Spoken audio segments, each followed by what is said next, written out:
Okay, so welcome back everyone. Okay, so we've got this speaker. It's ready to go, and we have given it a peach looking color in the previous lesson. So what we're going to do now is we are going to set it up for a few still images. The easiest and quickest way to do that is probably to provide it a backdrop, and you do that by going over here and just scrolling all the way down till you see backdrop. So let's go ahead and click that.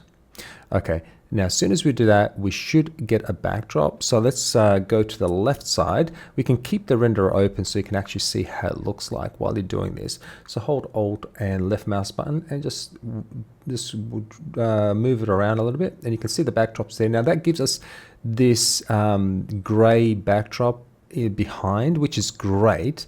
So the cool thing about it is that it's not just a flat color like a black or a white. It gives a little bit of texture, a little bit of depth, which is what you want for a still image in a photograph. So if we just back out a little bit, let's have a look how that looks like from a distance. That's what that is, just one big backdrop.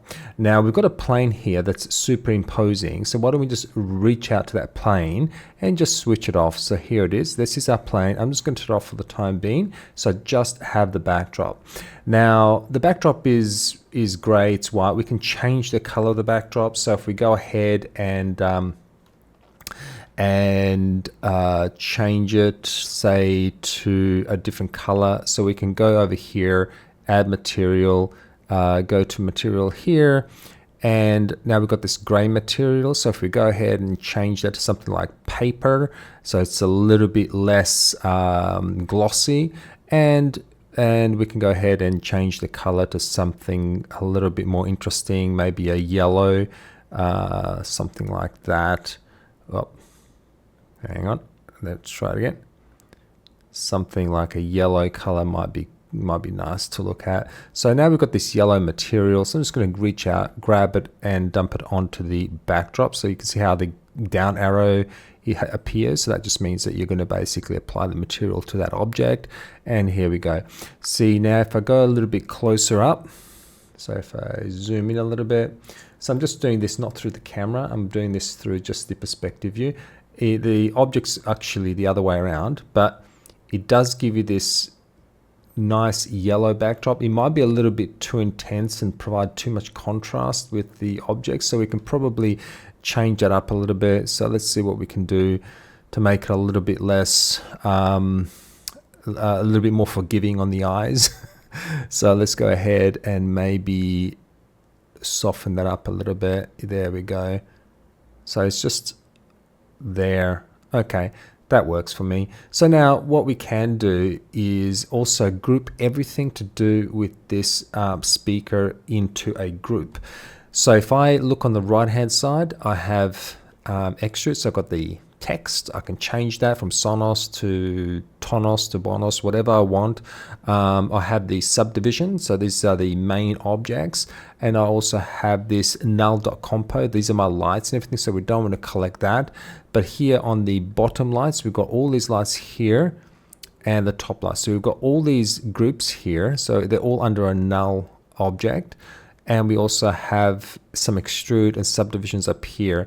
So if I go ahead and move this up one, so it's there, and move that also up one there. So it's all my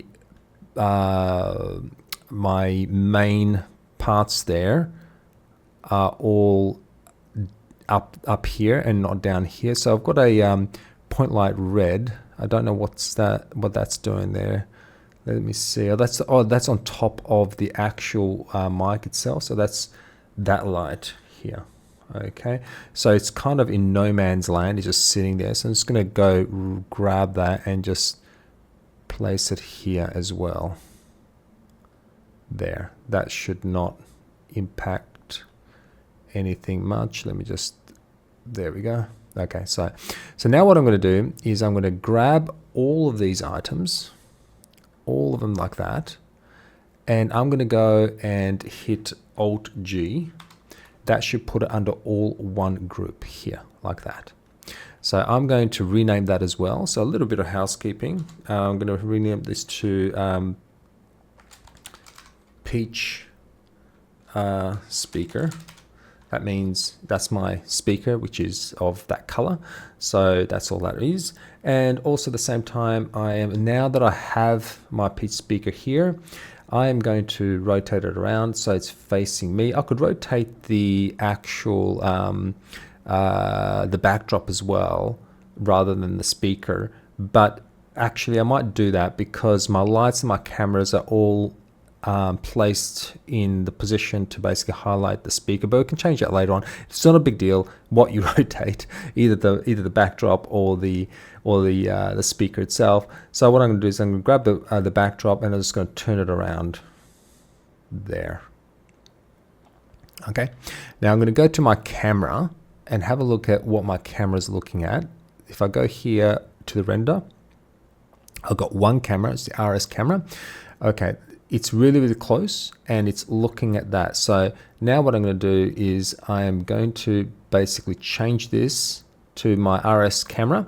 So now as I move around, my camera is also moving around. So this is my camera right now at the minute. So you can see on this right hand side, it's the RS camera, and on the left hand side, I've selected here. So my, my viewport is actually my camera as well. So if I zoom out a little bit, you can see now I've got the speaker in line. Now, a good thing to do is always have it in the middle, or you can, photography is a subject in its own right, and there's a lot of things that you can do good and a lot of things that you can do bad. Like for example, if I wanted to take this picture and it's kind of in the corner here, I'm cutting it off, I'm not actually seeing it. Or if it's like that, again, I've got a big gauging hole here, there's nothing here to see. So the best thing to do is just position it here. Now if I want a hero shot, I can kind of do a bit of a Superman hero shot from down below or straight up. This is what it is, and I can have a couple of different shots. Now what you don't want to do, because we only have one speaker, you don't want to isolate it too much. So there's a lot of space here. You want to come in right nice and close, maybe even get a few focuses on the actual light itself. So we've got a light down here, a light at the top. We also have this light up here, so you can have a couple of photos up here, side, hero shot.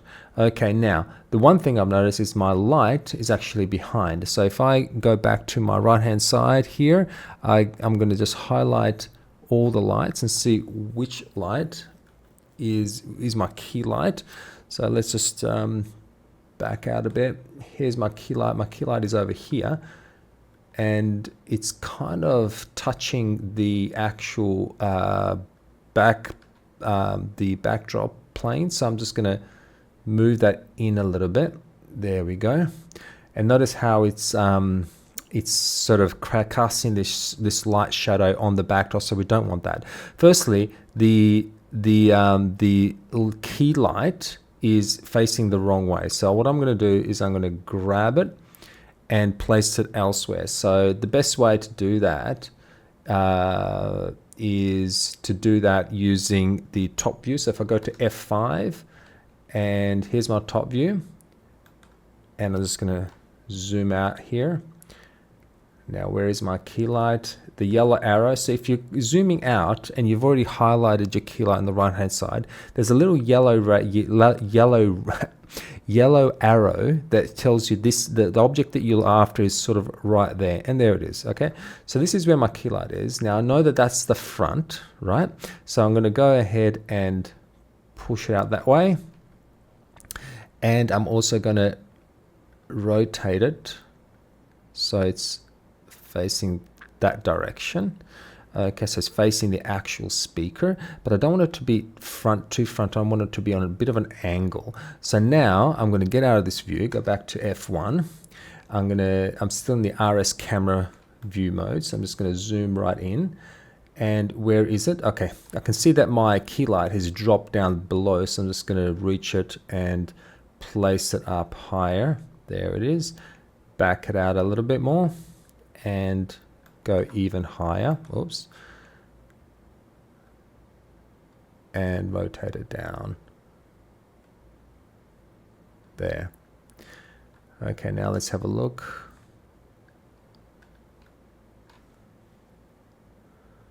Yeah.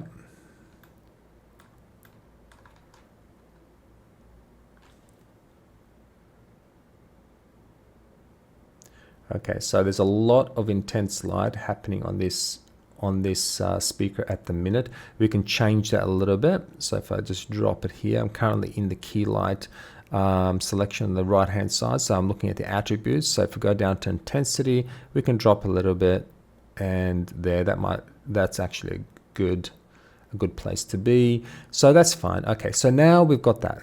Now we've got the fill light and the backlight. We can call it the rim light. So what we're going to do is we're going to back out a little bit. And now, because I actually like this shot, this one here. So if I go back to where I was before here, I actually like that shot there. A bit on an angle, shows a little bit of a little bit of a volume of the speaker. So if I just back out here, I can see that I'm sort of getting a little bit of that. I don't want that in the picture, so I'm just going to move the camera around a little bit and zoom in. I'm still catching that corner. So what I can do is I can just highlight the edge of the backdrop. So if I highlight the backdrop at the back end there, I can then technically just expand it out. So I'm just going to, or I can actually here on the right hand side change the length, the width, etc. So this is the height, this is the width, and this is the depth. So I can probably go a bit deeper and don't need to go that much higher, and just expand it out. Okay, so now if I go back to my key shot here, there it is. I can see the Sonos speaker right in front of me. So now I can just zoom out again. So you can see the Sonos speaker is kind of to the right. So if I go here to cameras and I go to save frames, this actually shows me the frame, how it looks like, how it would look like on the right hand side of the render. So what I need to do now is just line it up so that on the right hand side I can see how the picture is going to look like, and just come in a little bit closer, and that's it. Now I can change the width and the height of the picture, and play around with the settings as well, and then just pretty much render it out. So now I've got this one picture. What I can do is add different lights and play with those different lights, and introduce HDRIs and gobos and all sorts of other things to basically get the right image. So what I'm going to do right now is simply render this out, and you can see here it's working and it's finished. So now if I go and have a look at what it's done. Now another thing that you need to do is make sure that when you are rendering, if you go down to the render settings, right, make sure that you're on Redshift output, right? The output is going to tell you what resolution you're basically outputting this image to. Save tells you, well, I want to save it in a specific folder, in a specific file.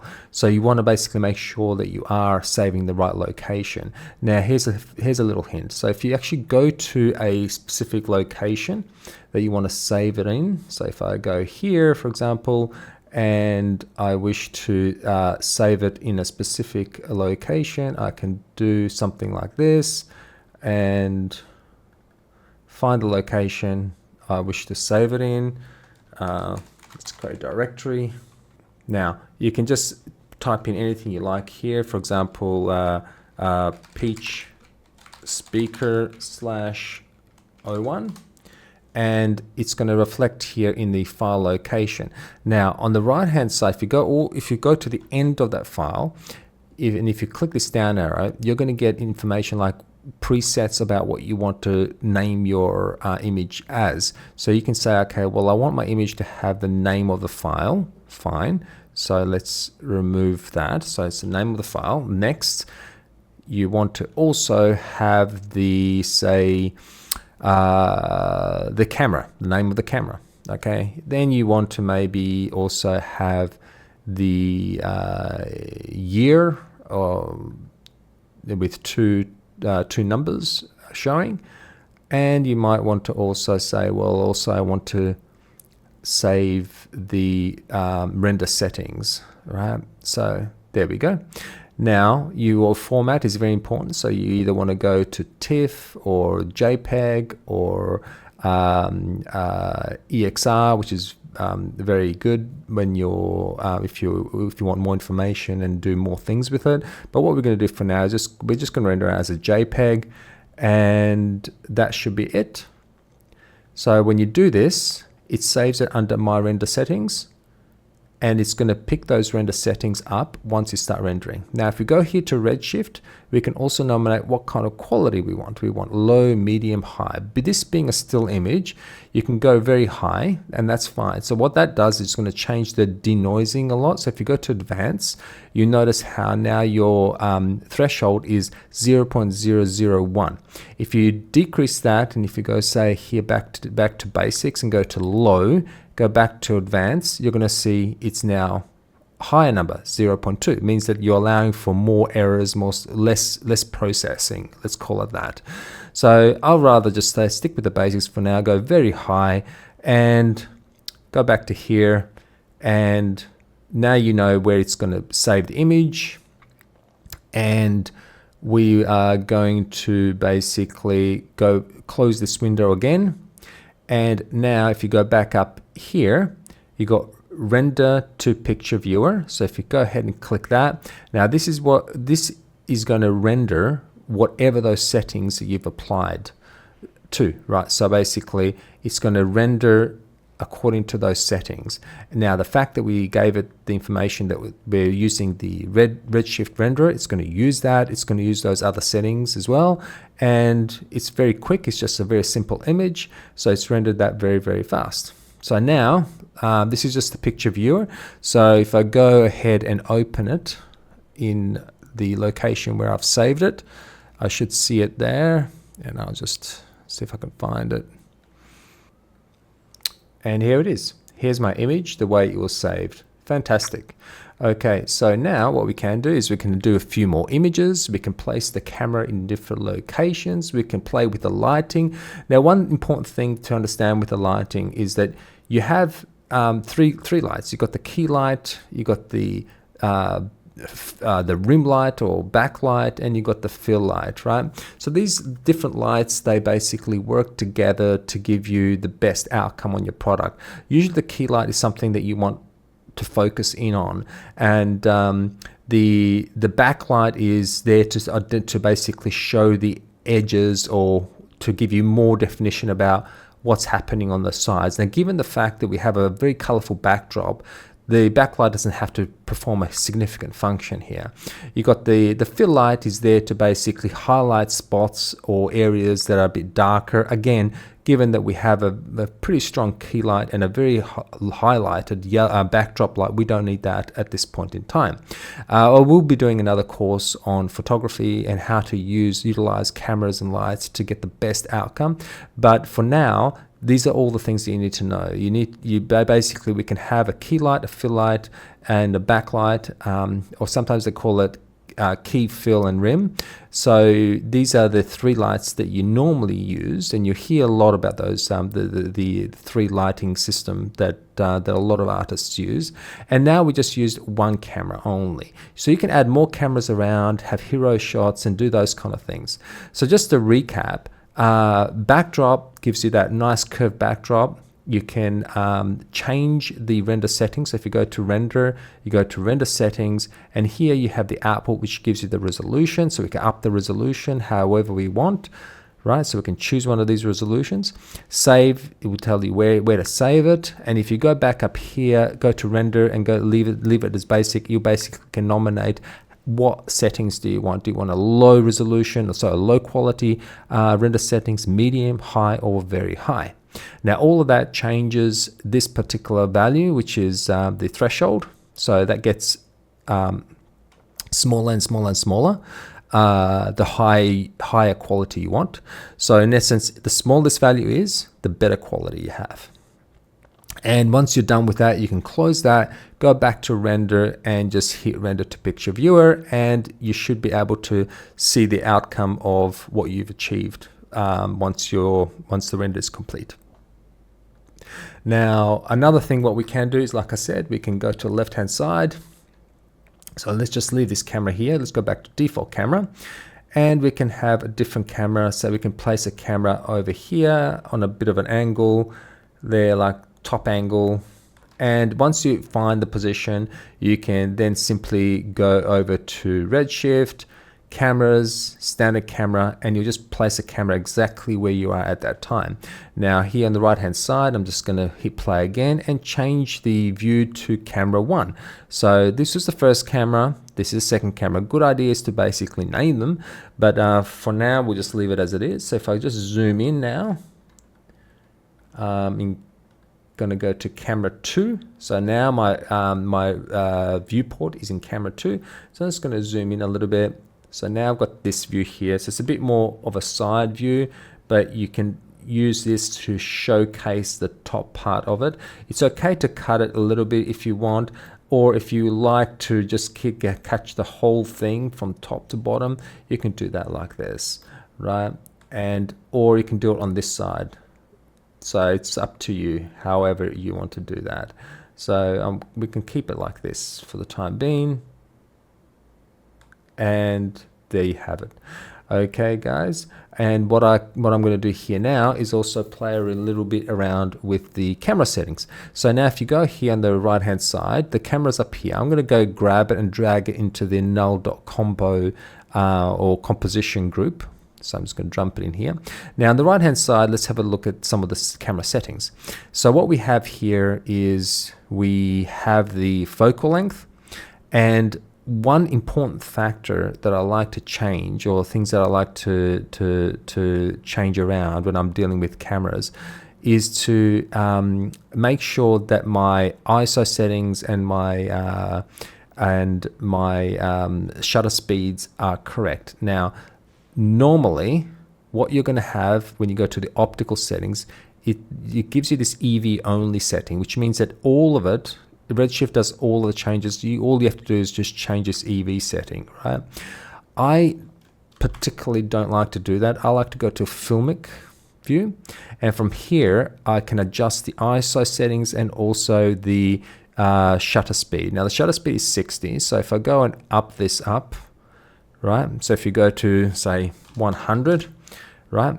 It's going to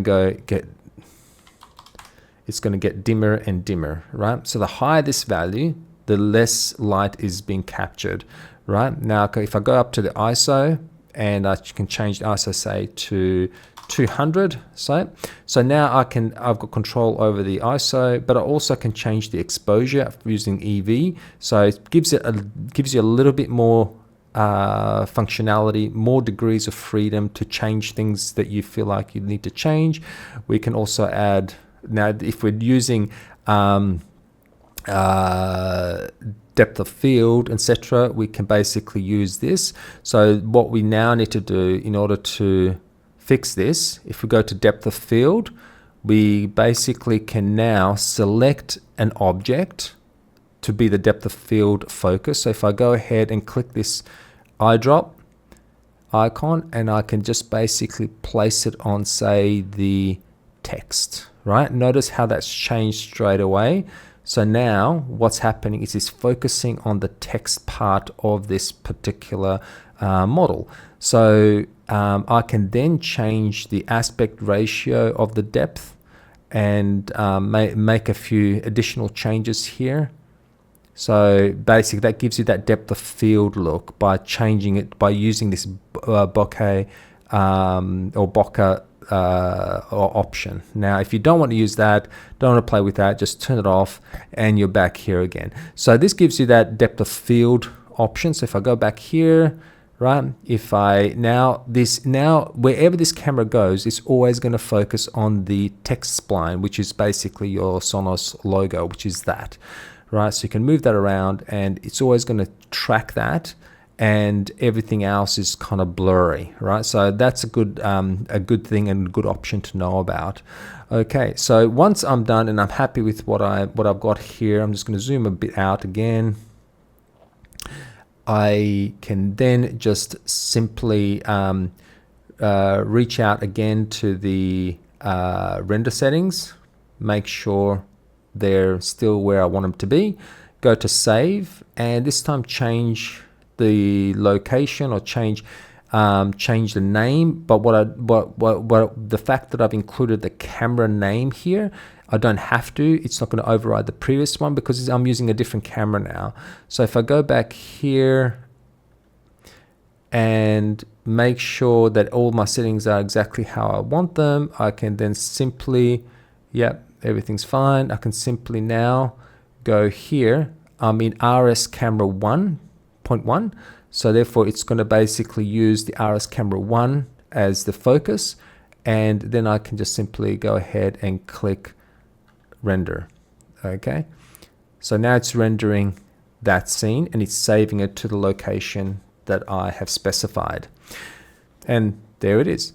Now, if I go to my directory where I'm saving it, I'm just going to open up quickly, and here it is. Okay, so now I've got two images. I've got that one and I've got that one ready to go. And now I'm going to show you another trick, what you can do with these renderings. So if I close this window and say, okay, you know what, I really want to render in bulk and I just want to click the button and come back and it's going to render all my cameras.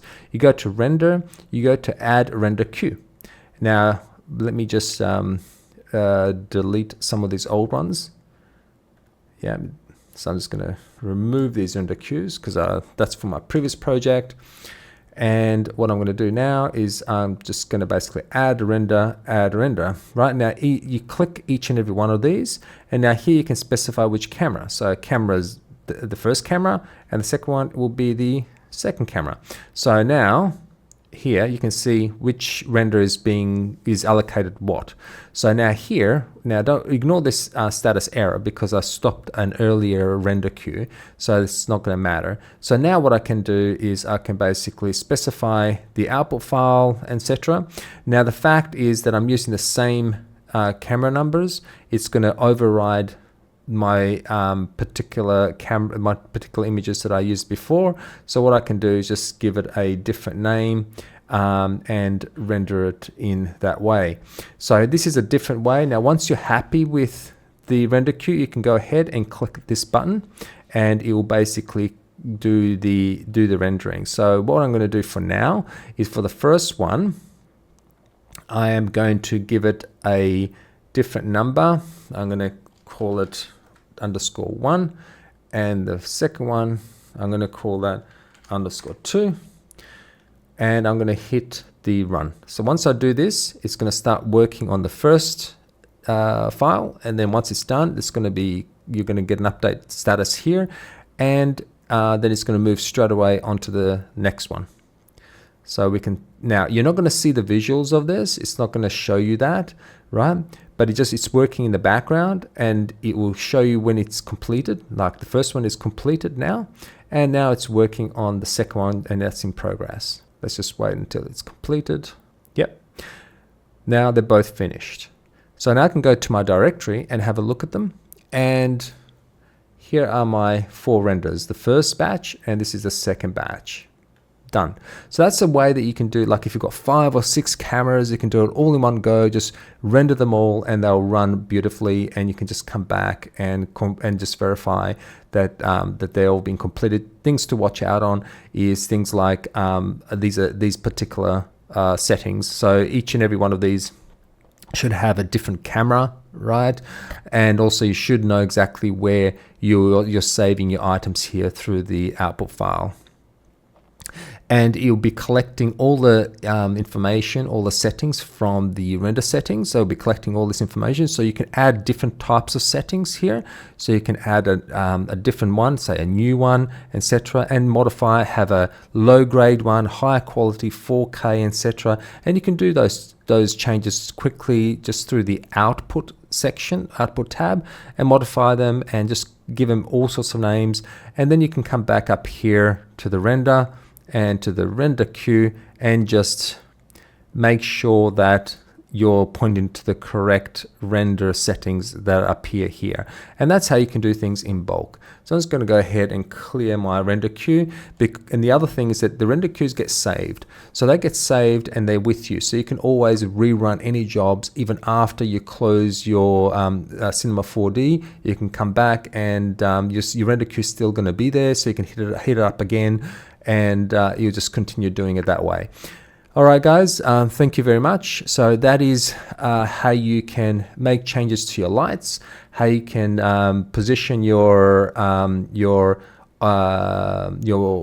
speaker and your cameras so that you can create these still images. So what we've done so far is we made this image here, and we also have this image. Okay, so this is something you can give it to your clients, or show up on your Behance or ArtStation and showcase your work. Thank you very much, and we'll see you in the next one. Bye for now.